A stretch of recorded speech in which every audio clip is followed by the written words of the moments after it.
धर्माचा जणू मूर्तिमान पुतळा, धर्माचा जणू मूर्तिमान पुतळा, भासे जना भूवरी, भासे जना भुवरी, दीक्षा देऊनि जो जगतिया, दीक्षा देऊनि जो जगतिया, बद्धास हो उद्धरी, बद्धास हो उद्धरी, वाणीने वदता भागवती कथा, वाणीने वदता भागवती कथा, व्यासा प्रति भासला, व्यासा प्रतिभासला, तो हा गुरु श्री जनार्दन असा, ओहा गुरु श्री जनार्दन असा, पाटांगणी शोभला. पाटांगणी शोभला. सद्गुरुनाथ महाराज की जय.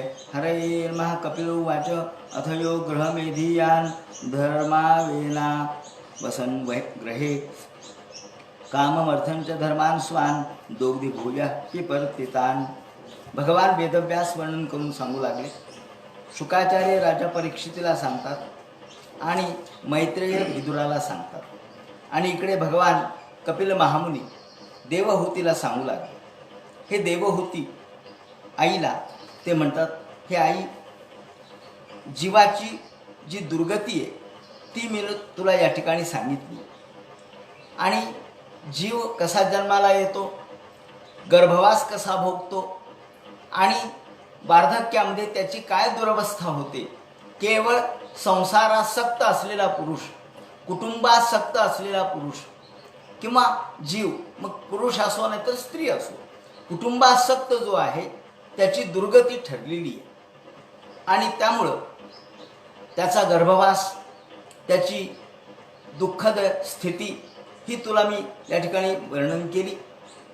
कपिल महामुनींनी सांगितलेले हे जे ज्ञान आहे ते अत्यंत वैज्ञानिक दृष्टीने परिपक्व आहे, वैज्ञानिक दृष्टीने परिपूर्ण आहे. म्हणजे असा विचार केला की आजपासून 5000 वर्षापूर्वी, म्हणजे ज्या वेळेला ज्ञानाची साधनं उपलब्ध नव्हती, आज तरी आपल्यासमोर सोनोग्राफीसारखी मशीन आहे ज्यामुळं पोटाच्या आत बाळाची काय स्थिती आहे, काय वाढ आहे, कसा विकास होतोय हे आपल्याला दिसतं.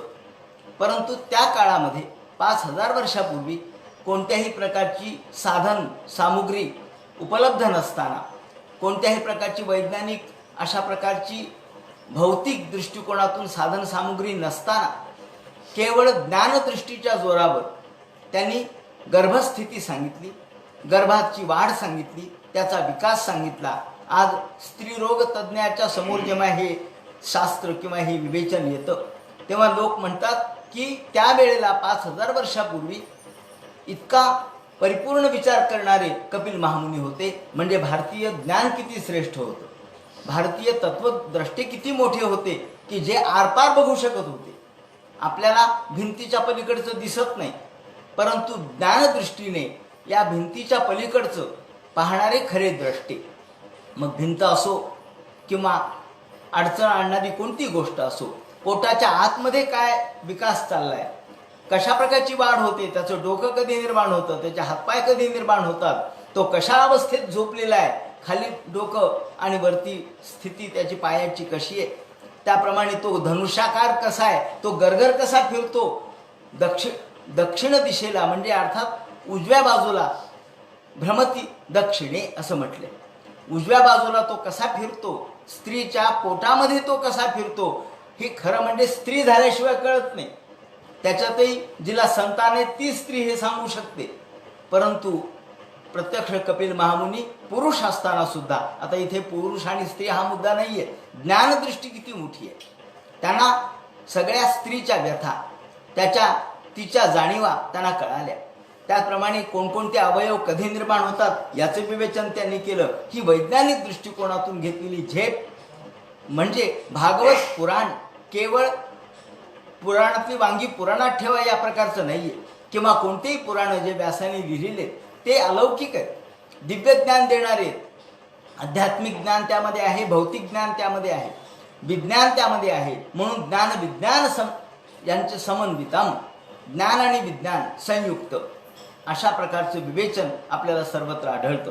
आणि वैज्ञानिक दृष्टिकोनातून विचार केला तर गर्भोत्पत्ती त्याच्या पूर्वकर्मानुसार कशी होते यासंबंधी थोडंसं अधिक विवेचन मी मुद्दाम या ठिकाणी करणार आहे. ते गीतार्णव जो ग्रंथ आहे दासोपंतांचा, अंबाजोगाईचे कवी संत दासोपंत त्यांनी गीतार्णव नावाचा ग्रंथ लिहिला आहे. त्याच्या 15व्या अध्यायामध्ये योगायोगाने तो गीतार्णवाचा अभ्यास माझा चालू आहे शब्दकोशाच्या निमित्ताने. त्यामुळं त्या गीतार्णवाचं अवलोकन करण्यात आलं. ते प्रसिद्ध अध्याय नाही आहेत, अप्रसिद्ध आहे, अजून ते टंकित स्वरूपाचेच आहेत. परंतु त्याचा अभ्यास करताना असं लक्षात आलं की या गीतार्णवाच्या 15व्या अध्यायामध्ये दासोपंतांनी या गर्भस्थितीचं वर्णन केलेलं आहे. कपिल महामुनींच्या विचाराधारेच केलेलं आहे, परंतु 15व्या अध्यायाच्या निमित्ताने, गीतेच्या निमित्ताने ते केलेलं आहे. त्यामध्ये ते म्हणतात की पूर्वकर्मानुसार, संत दासोपंत म्हणतात की गर्भाची उत्पत्ती ही पूर्वकर्मानुसार होते.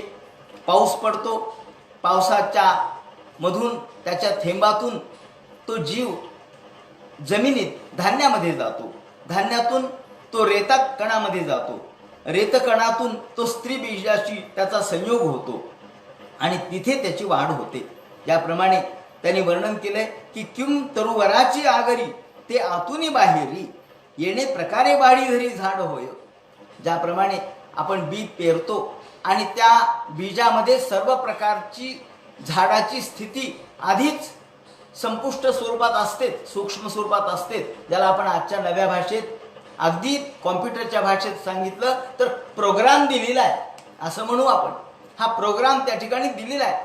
जो प्रोग्राम दिलाय तो हळूहळू उलगडला जातो, प्रगट होतो, पण प्रोग्राम आधीच दिलेला आहे. प्रोग्राम म्हणजे त्याच्यामध्ये असलेली पुढील होणारी भविष्यकालीन वाटचाल. तशी आपलं दैव सुद्धा एक प्रोग्रामच आहे. ब्रह्मदेवांनी सगळा प्रोग्राम लिहून आपल्याला पाठवलंय आणि फक्त आता एक एक दिवस जातात, एक एक वर्ष जातात आणि एक एक गोष्ट उलगडते, एवढाच फरक आहे. तो उलगडली म्हणजे आपल्याला कळते, जोपर्यंत उलगडत नाही तोपर्यंत आपल्याला कळत नाही, झाकली मुठच असते. त्याप्रमाणे किम तरुवराची आगारी ते आतुनी बाहेरी. ज्याप्रमाणे तरुवर म्हणजे झाड, झाडाचे ज्या आगारी म्हणजे समोरचे धुमारे फुटतात ना, हे धुमारे कुठून आले? त्याच्यातूनच आले. पण काळ आला धुमारे फुटण्याचा, त्याप्रमाणे त्याची वाढ झाली. त्याप्रमाणे कामवेग त्याने वर्णन केले की 3 प्रकारचे वेग. वेग म्हणजे वायूची शक्ती, काम ही देखील वायूची शक्तीच आहे. कामवेग, वायुवेग हे गर्भाशयामध्ये येतात आणि त्यातून गर्भाशय यामध्ये जीव तयार होतो. वायूचं आच्छादन त्याला होतं, असं वर्णन दासोपंतांनी केले 500 वर्षापूर्वी, की वायूचं आच्छादन त्या गर्भाला होतं आणि मग घुसळण सुरू होते. ही घुसळण आतमध्ये होते, त्यातून बुडबुडा तयार होतो, म्हणजे बुडबुड्याच्या आकाराचा हा जीव तयार होतो. नंतर पंचमहाभूत आकार घेऊ लागतात. वायूमुळेच तो वर्तुळाकार होतो, म्हणे वायूमुळेच त्याची स्थिती आणि गती बदलते. तो जो गोल आकार धारण करतो तो वायूमुळं वर्तुळाकार होतो. 25 दिवसांनी त्याला घनत्व येतं. दासोपंत म्हणतात गर्भपाताचा धोका देखील त्यांनी सांगितलाय. ते म्हणतात तो जे होय अपुरा ते गळे गर्भू. तो जे होय अपुरा, जर त्यामध्ये काही कमीपणा आला तर तो गळे गर्भू, गर्भपात होतो. म्हणजे इतका सूक्ष्म विचार त्या काळात स्त्री रोग तज्ज्ञाच्या एवढा विचार संतांनी सुद्धा केलेला आहे. आणि मग 3 बोटांची मूठ धरावी याप्रमाणे एवढा आकार त्याचा होतो, 3 बोटाच्या मुठी एवढा. नंतर 3ऱ्या महिन्यामध्ये त्याला अवयव येतात, 4थ्या महिन्यामध्ये बोट आणि हृदय येतं, नाभी येते, 5व्या महिन्यामध्ये पाठ येते, नख येतात, रोम म्हणजे केसे येतात, 6व्या महिन्यामध्ये डोळे येतात, त्यानंतर कान, जीभ, लिंग, गुदद्वार हे तयार होतं. 7व्या महिन्यामध्ये प्राण हा चलन वलन त्यामध्ये सुरू होतं. याप्रमाणे हालचाल सुरू होते. दासोपंतांनी म्हटलंय की 8व्या महिन्यामध्ये त्याला पूर्वजन्माचं स्मरण होतं. 8व्या जन्मात आपल्या 8व्या महिन्यात, 8व्या महिन्यामध्ये पूर्वजन्माच्या अनेक जन्म त्याचे कर्म त्याला आठवतात आणि मग यावेळेला पूर्वकर्माची स्मृती होते. त्यांची ओवी सांगतो. 8वा मासी जाण गर्भाते होय पूर्वज्ञान. 8व्या महिन्यामध्ये त्याला पूर्वज्ञान होतं, म्हणजे 7व्या महिन्यापर्यंत नसतं, 8व्या महिन्यात मात्र होतं.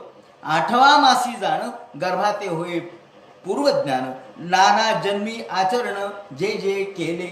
जे मागच्या जन्मातलं आचरण आहे ते त्याला आठवतं आणि मग मात्र तो देवाची प्रार्थना करायला लागतो. देवा, मी आत्तापर्यंत तुला भजलो नाही. गर्भ या ठिकाणी देवाला जीव प्रार्थना करायला लागतो. कपिल महामुनींनी सुद्धा हेच सांगितलंय. अगदी कपिल महामुनींच्याच पावलावर पाऊल ठेवून दासोपंतांनी हे विवरण केलेलं आहे. आणि मग 8वा महिना त्याचा देवाच्या चिंतनामध्ये जातो, स्मरणामध्ये जातो, प्रार्थनेमध्ये जातो. आणि मग मात्र पडताची धरणीवरी 9वा महिना येतो. 9वा महिना झाल्यानंतर 9 मास परिपूर्ण होतात आणि प्रसूती होते. देव त्या ठिकाणी प्रसूती मारुत पाठवतो आणि प्रसूती होते. प्रसूती झाल्याबरोबर तो जमिनीवर पडतो, अर्थात खाली दुसऱ्या वातावरणात येतो. पोटातल्या वातावरणातून बाहेरच्या वातावरणात येतो. आल्याबरोबर काय होतं म्हणे, पडताची धरणीवरी बाह्य वायू लागे शरीरी.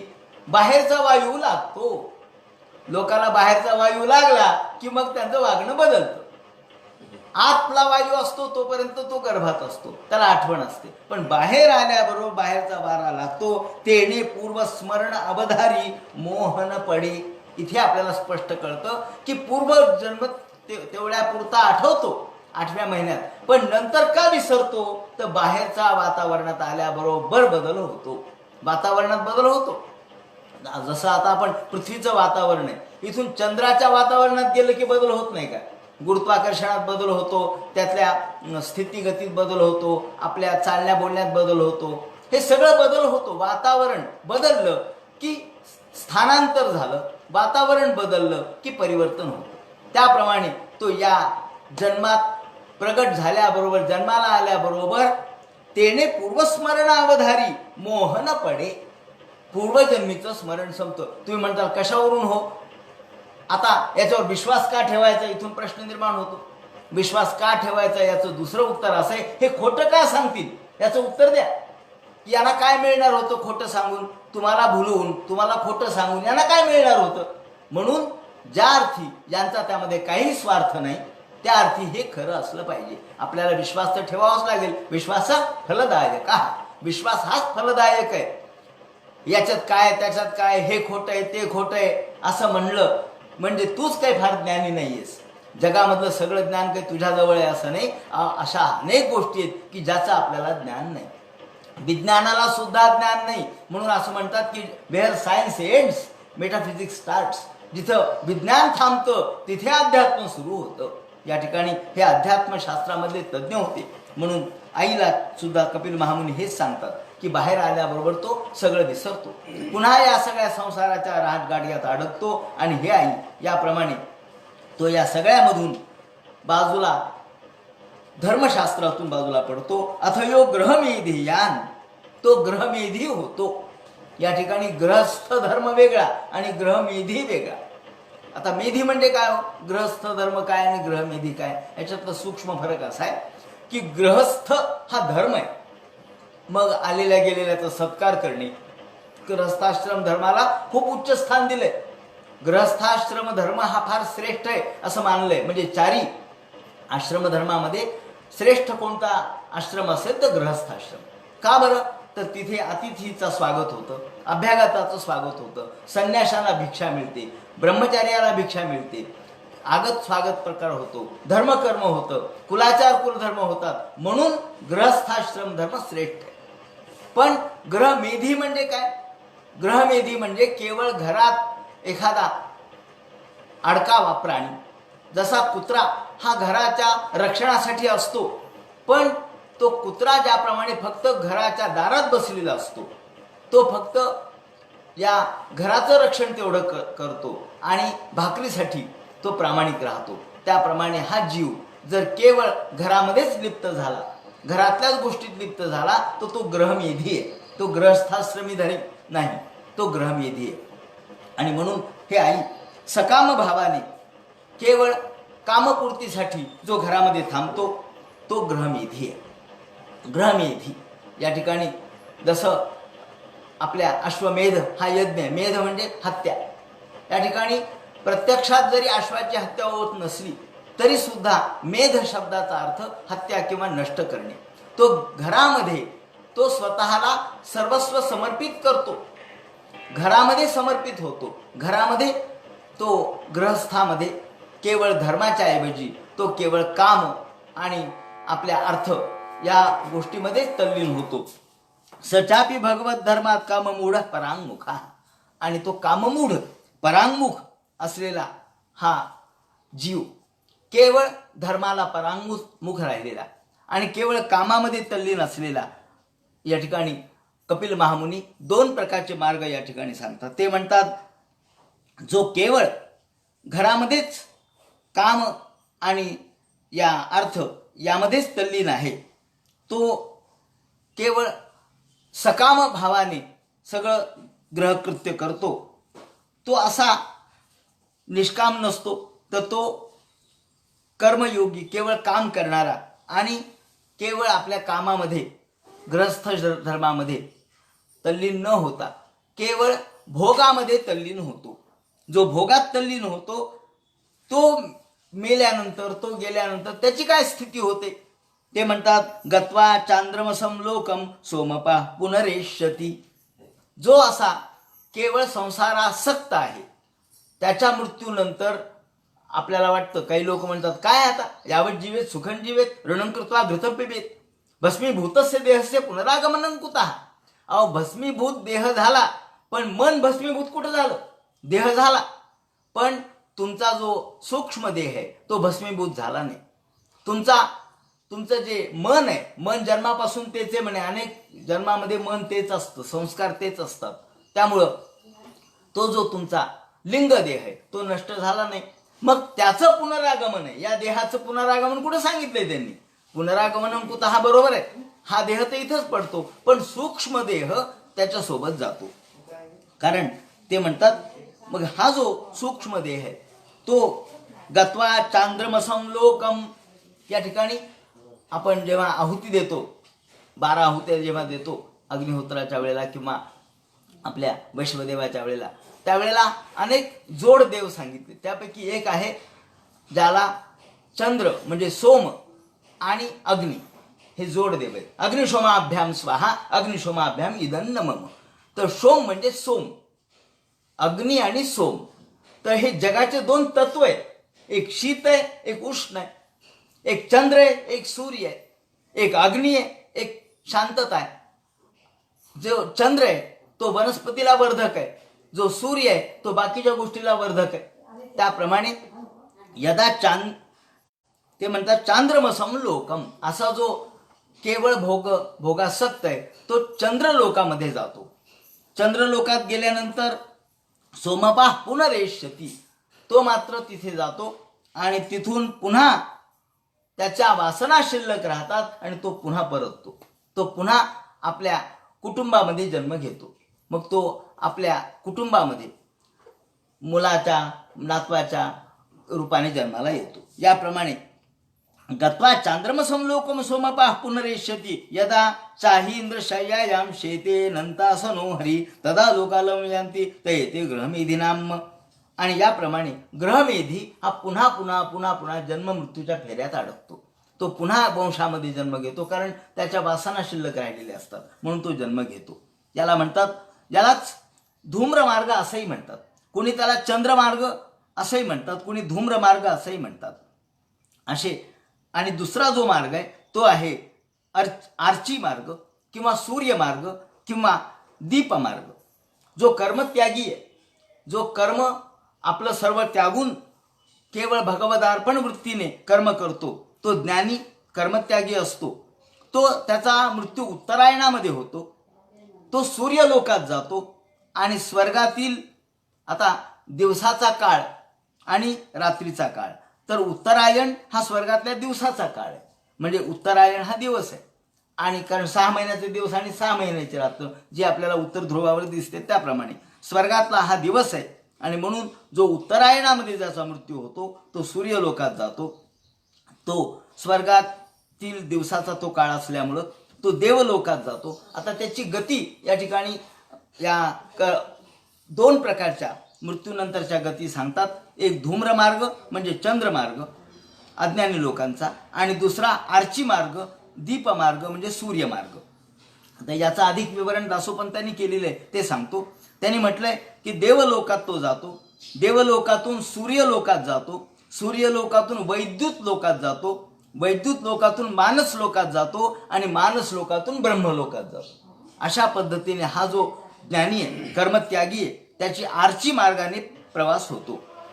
याप्रमाणे ती सिनेमातली आर्ची नाही बरं का, हा आर्ची मार्ग आहे.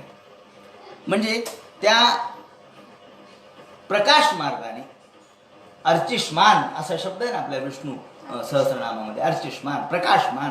हा प्रकाशमान तो ज्ञानी आणि देवलोकातून सूर्यलोकात, सूर्यलोकातून वैद्युत लोकात, म्हणजे वैद्युत लोक पुन्हा वेगळा आहे जिथे विजा वगैरे चमकतात, त्यानंतर मानस लोकात आणि मग ब्रह्मलोकात. याप्रमाणे त्याचा प्रवास होतो.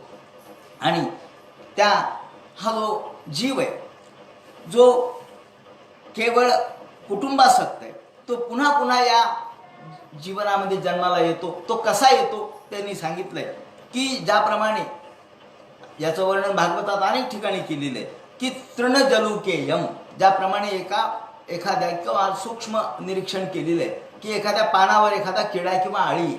ती आळीला जर पुढच्या पानावर जायचं असेल तर ती आधी दोन पाय पुढच्या पानावर टाकते आणि ते पक्के झाले म्हणजे मागचं सोडते. म्हणजे दोन पहिले पाय पक्के झाल्याशिवाय मागचं सोडत नाही. म्हणजे आधी पुढचा जन्म पक्का होतो आणि मग मागचा जन्म सुटतो, असं वर्णन या ठिकाणी केलेलं आहे. दासोपंतांनी सुद्धा असं म्हटलंय की ते एक पादे करुणी न सोडी पूर्वस्थान, तेने चरणे जाण उभाची राही, दुजे पाऊल पुढे करी तेने आन एक धरी, मग हे मागील आवरी टाकी येराही पुढे, तैसाची हा मरण काळी एक सांडी एक कवळी. मरण काळी एक सांडतो, कोणता? पूर्वदेह सांडतो आणि उत्तर देह पकडतो. पूर्वजन्म सोडतो आणि उत्तर जन्म पकडतो. तैसाची हा मरण काळी एक सांडी एक कवळी, जीव ते स्थूळी कैसा सुटे. आणि याप्रमाणे जो पुनरपी जननम पुनरपी मरणम या चक्रामध्ये अडकतो तो कसा पुनर्जन्म घेतो याचं वर्णन केलेलं आहे. वासनात्मक देहाने तो कसा पुन्हा जन्माला येतो, तो आधी पुढचा जन्म पक्का करतो आणि मग मागचा सोडतो. म्हणजे पुढचा जन्म जो आहे तो मागचा जन्म आणि पुढचा जन्म याच्या मधला काळ म्हणजे त्याचा मृत्यू समय आहे. आता पुढचा जन्म पकडलेला आहे आणि मागचा अजून सोडलेला नाही, त्यावेळेला मरण त्या क्षणी त्याला येतं. आणि मरण आल्यानंतर या यमलोकात तो गेला किंवा चंद्रलोकात गेला तरी तो पुन्हा परत येतो. याप्रमाणे तिसरी अवस्था त्यांनी सांगितली. एक आहे आर्ची मार्ग आणि दुसरा आहे चंद्रमार्ग, म्हणजे एक दीपमार्ग आणि दुसरा आहे धूम्रमार्ग. आता जीवनमुक्ताची स्थिती सांगताना दासोपंतांनी याचं वर्णन असे केलेलं आहे की जीवनमुक्त हा मात्र आपण कधी कधी असाही विचार करतो किंवा काही लोक असा प्रश्न विचारतात. अनेकांनी मलाही विचारला, का हो म्हणले तुम्ही सांगितलं दक्षिणायनामध्ये जर मृत्यू झाला तर तो चंद्रमार्गाला जातो आणि मग तो धूम्रमार्गाला गेला. मग ज्ञानेश्वरांनी तर दक्षिणायनातच समाधी घेतली नाही का श्रावणात?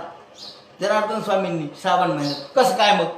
मग त्याचं उत्तर त्यांनी पुढे दिलेलं आहे की जो जीवनमुक्त आहे त्याला याची बाधा नाही, त्याला आर्ची मार्ग आणि धूम्रमार्ग याची बाधा नसते. तो पापपुण्यापासून मुक्त झालेला, त्याला शुक्ल आणि कृष्ण, दक्षिण आणि उत्तर याचा संबंध राहत नाही. का तर त्याचा मीच भानच राहिलेलं नसतं, त्याला अहम तत्वाचं भानच राहिलेलं नसतं. म्हणून ते म्हणतात त्याला कोणतीच बंधनं नसतात, त्याला मीचंही भान नसतं, त्याला मरणाचं भय नसतं. त्यामुळे आकाशा एवढा स्वस्तू पूर्ण निराकारू शांतू, तो जाणावा जीवनमुक्तू निर्विकार तुवा. आणि या जीवनमुक्ताला दक्षिणायनही नाही आणि उत्तरायणही नाही. कसं काय हो म्हणे? अहो आपण सूर्य आणि अंधार म्हणजे रात्र, जेव्हा सूर्य नाही तेव्हा अंधार आणि जेव्हा सूर्य आहे तेव्हा दिवस असं म्हणतो. पण जर आपण सूर्यावरच गेलो तर तिथे अंधार उजेड आहे काय? द्वैत आहे काय? नाहीये. अवघा प्रकाश नाही होणे जाणे नाश. त्याप्रमाणे तिथे जसा सगळा प्रकाशमयता आहे तशी या ठिकाणी प्रकाशमयता आहे. म्हणून आकाशा एवढा स्वस्थ पूर्ण निराकार शांतू, तो जाणावा जीवनमुक्तू निर्विकार तुवा. यापरी जीवनमुक्त जाणं मरणाचे नाही भान, तथापि स्थूळ देह विमोचन ते जिताची झाले. फक्त स्थूळ देह विमोचन लोकांच्या साठी फक्त काय स्थूळ देह संपला एवढा आहे. पण बाकी तो जन्मतःच मृत्यूकडे गेलेला असतो. तो वास्तविक मृत्यूच्या क्षणीच तो नष्ट होतो असं नाही. त्याचं मन आधीच नष्ट झालेलं असतं, त्याच्या वासना आधीच संपलेल्या असतात. त्यामुळे लौकिक दृष्टिकोनातून त्याचा फक्त आपण सांगतो की यावेळेला हा गेला. पण खरे जे जीवनमुक्त आहेत ते मात्र मुक्त झालेले असतात. त्यांना या ठिकाणी कोणत्याही दक्षिणायन उत्तरायण याची आवश्यकता नाही किंवा कोणत्याही मार्गाचा तरी विचार करत नाही. याप्रमाणे हे आई तुला मी हे सांगितलं. सूर्यद्वारेण ते यंती पुरुषम विश्वतो मुखम. सूर्यद्वाराने हे जातात आणि मुक्त होतात. याप्रमाणे आईला हे मार्ग सांगितल्यानंतर समाहितात्मा निसंगोविरक्त्या परिपश्यती इत्येतत्कथितं गुरुवी ज्ञानं तत् ब्रह्मदर्शनम. भगवंतानी ब्रह्मदर्शनम ज्ञानं तत् ब्रह्मदर्शनम असं हे ब्रह्मज्ञान आईला सांगितलं. आणि हे सांगितल्याबरोबर सांगितलं की आई आता तुला हे ज्ञान झालेलं आहे, तुला मी हे सगळं ज्ञान सांगितलं, पण हे ज्ञान तू अभक्ताला देऊ नको. प्रत्येक ठिकाणी सांगितलेलं आहे अभक्ताय न देहम न देयम, अशिष्याय न देयम. अशिष्य जो असेल, अशिष्य म्हणजे योग्य नसलेला, योग्यता असेल तर ज्ञान द्यावं हा मुद्दा आहे. म्हणजे ज्ञानाचा अधिकारी सगळेच आहे, तिथे जात धर्म नव्हती. पण अधिकार कोणता होता की त्याची पात्रता काय. ज्ञान हे पात्रतेनुसार द्यावं. ज्ञानाच्या मागे सुद्धा पात्रता भूमिका असली पाहिजे. ज्ञानाचा विपरीत वापर होऊ नये म्हणून. ना भक्तायच मे जातू न मग द्वेषामती. जो माझ्या भक्ताचा द्वेष करतो, जो समाजाचा द्वेष करतो, त्याला हे ज्ञान देऊ नका म्हणून त्यांनी सांगितलं. आणि निर्मत्सराय शुचे यसेम प्रियसाम प्रिया. जो निर्मत्सर आहे त्याला हे ज्ञान द्या. याप्रमाणे आईला सांगितल्यानंतर देवहूतीला भगवंत म्हणतात, हे देवहूती आई, मी आता माझा आत्मकल्याण करून घेण्यासाठी जाणार आहे. पण त्यापूर्वी आईने या ठिकाणी आईनी मुलाची स्तुती केलेली आहे, पण आई म्हणून केली नाही आणि मुलगा म्हणून केली नाही, भगवान म्हणून केलेली आहे. या ठिकाणी आईची दृष्टी बदलली आणि ती म्हणते, हे देवा, विश्वम युगांते वटपत्र एक शैतेस्म माया शिशुरंग्रिपाना त्वम देहतंत्र प्रशमाय पापानाम देश भाज्यांचे विभू विभूत आहे. हे देवा, आपण अलौकिक आहात. अहो वटपत्र पुटे शयानम. एका वडाच्या झाडावर एक छोटंसं बालक दिसलं. हे बालक अंगठा पायाचा तोंडामध्ये घालतंय आणि सगळीकडे प्रचंड पाणीच पाणी आहे.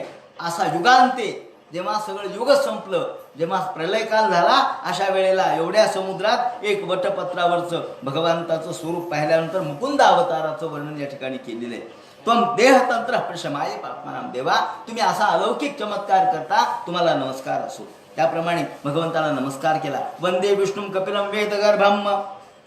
कपिलम वेदगर्भम. वेदाचं ज्ञान तुमच्याजवळ आहे आणि तुम्ही प्रत्यक्ष विष्णू स्वरूप आहात. म्हणून प्रत्यक्ष विष्णू स्वरूप असणाऱ्या भगवंताला आईने नमस्कार केला. इथं उलट झालंय, आईनी मुलाला नमस्कार केलाय, पण मुलगा म्हणून केला नाही, देव म्हणून केला. आणि त्यांनी सुद्धा, कपिल महामुनींनी सुद्धा आईला नमस्कार केला. आई, तुला नमस्कार करतो. आणि वाचा विक्लव यत्याह मातरम मातृवत्सला. आईबद्दलचं अतिशय प्रेम आणि मनात दाटून आलं. आणि ईडितो भगवान एवम. ईडितो स्तुती. ईडी म्हणजे स्तुती. इडा देव हुर मनूर असं आपण म्हणतो ना. इडा देव म्हणजे स्तुतीप्रिय, महादेव स्तुतीप्रिय. याप्रमाणे ईडितो भगवान एवम कपिलाख्य परकुमान. याप्रमाणे आईने स्तुती केली, ती यांनी ऐकली आणि हसले भगवान आणि म्हणाले की हे आई, तू आता तुला जो मी मार्ग सांगितला त्या मार्गाप्रमाणे तुझा मार्गेणाने वातस्ते तुझे नोदिते नमे. जो मार्ग मी तुला सांगितला त्या मार्गाने तू आता जा आणि मी देखील माझं आत्मकल्याण करण्यासाठी निघून जातो. असं म्हणून कपिल महामुनी तिथून निघून गेले. तिथून निघून गेल्यानंतर या ठिकाणी आश्रमाचं वर्णन केलेलं आहे की तिथं सरस्वती तटाकाच्या तिथे तर तस्मिन्नाश्रम आपिडे सरस्वत्या समाहिता. त्या ठिकाणी आई बसली. आता एकटीच बसली बरं का. आता पतिराज तर आधीच गेले होते, आता मुलगाही गेला आणि एकटी आश्रमात बसली. कशी बसली? तस्मिन् आश्रम आपिडे सरस्वत्या समाहिता. सरस्वती नदीच्या तिथे ती बसली. अभिक्षणा. त्या ठिकाणी तिच्या केशकलापाच्या जटा झालेल्या होत्या. अंगावर फाटके वस्त्र धारण केलेले होते, मळालेले वस्त्र धारण केलेले होते. आत्मानम चोग्र तपसा. आणि केवळ तपश्चर्येच्या स्वरूपात चीर्णम कृशम, अत्यंत कृश झालेली आणि एक साधं वस्त्र धारण केलेलं होतं, त्यावर बसली. आता तिने सगळ्या प्रकारचे भोग सोडून दिले. खरं म्हणजे कर्दम महर्षींनी तिच्यासाठी किती भोगाचा एक स्वतंत्र महालच उभा केला होता. अहो त्या भोगाचं काय सांगावं वर्णन. त्यांनी वर्णन केलं की स्वर्गातले देवसुद्धा, देवतासुद्धा आणि देवस्त्रियासुद्धा त्या भोगाच्या वैभवाला भुलल्या होत्या. पया फेरने भाषा या दांता रूपम परिच्छदा. सुंदर अशा प्रकारचे अस्त्र होते, गाद्या होत्या, गिरद्या होत्या, त्यावरती अस्त्र होते.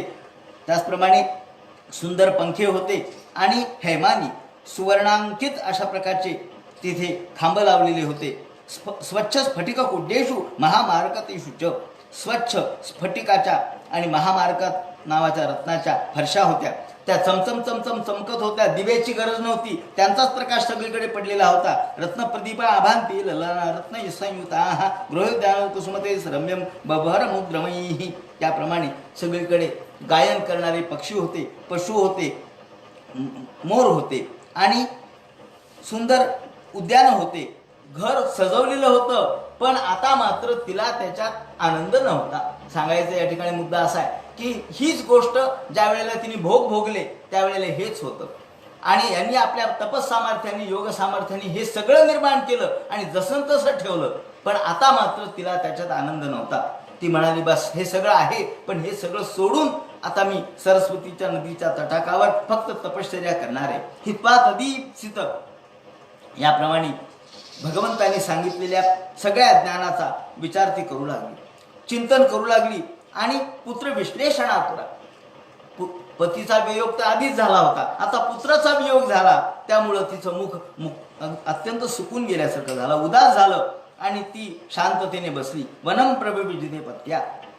आपल्या पतीच्या नंतर पुत्रांनी देखील वनाचा स्वीकार केला आणि आपण मात्र आता एकटेच आश्रमात आहोत. देवमपत्यम कपिलम हरिम. भगवान कपिल महामुनींनी तिला ज्ञान सांगितलं. हे ज्ञान ती पुन्हा पुन्हा मनात आणू लागली आणि त्यांनी सांगितल्याप्रमाणे ध्यान करू लागली. त्यांनी जसं ध्यान सांगितलं होतं की आधी चरणाचं ध्यान, मग चरणामधून गंगा कशी निघाली त्याचा विचार कर, त्यानंतर मग गुडघ्याकडे पहा, भगवंताच्या गुल्फाकडे पहा, मग त्यांच्या जंघाकडे, त्याचप्रमाणे त्यांच्या बेंबीमधून भगवान ब्रह्मदेव कसे निर्माण झाले, श्रीवत्सलांचं चिन्ह कसं आहे, हे सगळं म्हणजे अगदी मुखकमलापर्यंत, त्याला पादमस्तक असा शब्द आपण वापरतो.